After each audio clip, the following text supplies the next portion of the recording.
Hello everybody, welcome back to Statesman.com and another edition of the High School Blitz. I'm Tony Atkins here with Danny Davis and Rick Cantu. We're going to start out by previewing the quarterfinal round. We're going to start out at San Antonio's Alamo Stadium. We have Kerrville-Tivy against Cedar Park. Who wins that one? I'm going to go with Cedar Park. I think both teams are extremely hot, but 7 games in a row Cedar Park has won. They've been averaging 54 points a game in those. Watch out for Hutch White, though. Great receiver, Tivy. 74 catches, 1,100 yards. Yeah, and he's been getting the ball from Cade Dial, a pretty good junior quarterback for Tivy, almost 3,500 yards, 39 touchdowns. I think the matchup's going to be decided by how he does against the Cedar Park secondary led by Jav Guidry and Garrett Kosarik. I give the edge to Cedar Park. All right, now heading over to Conroe's Moorhead Stadium, 7:30 Friday night game. We have LaGrange and West Orange Stark. Who wins that one? I'm going to go with LaGrange. 7 out of their 13 games this year, they've given up 7 or fewer points. Watch out for West Orange Stark, though. In 3 playoff games, they've only given up a total of 14 points. But I'm going with the unbeatens.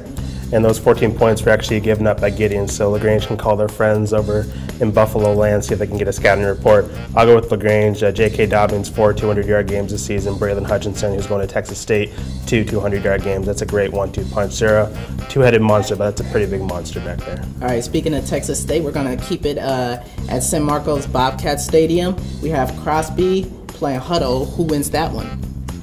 I'm going to go with Hutto. They had a 5 or 6 game winning streak to start the season. They've got a 5-game winning streak now. Tyler Herrick has been amazing at quarterback this year. 39 touchdown passes, 4 interceptions.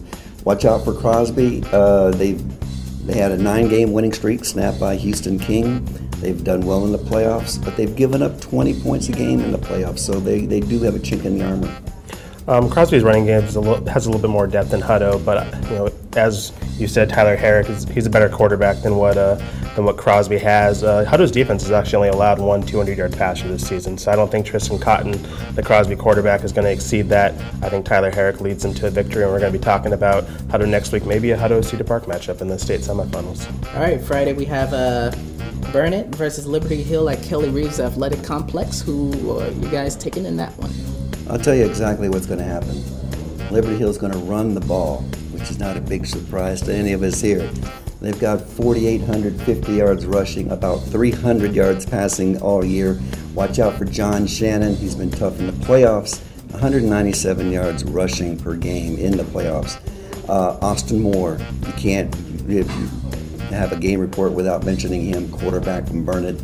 He's been throwing about 290 yards a game, so it's going to be the pass against the run. I'm going with the run.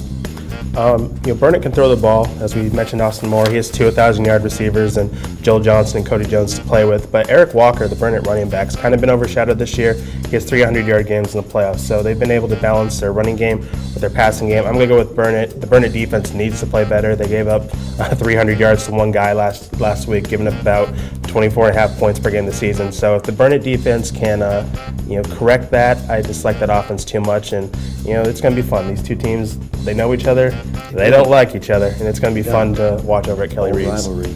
All right, now at Gulfton Stadium, we have a 2 o'clock Saturday shootout. We have LBJ, who's riding a high, versus Vandergrift, who's also playing really well. Who wins that one?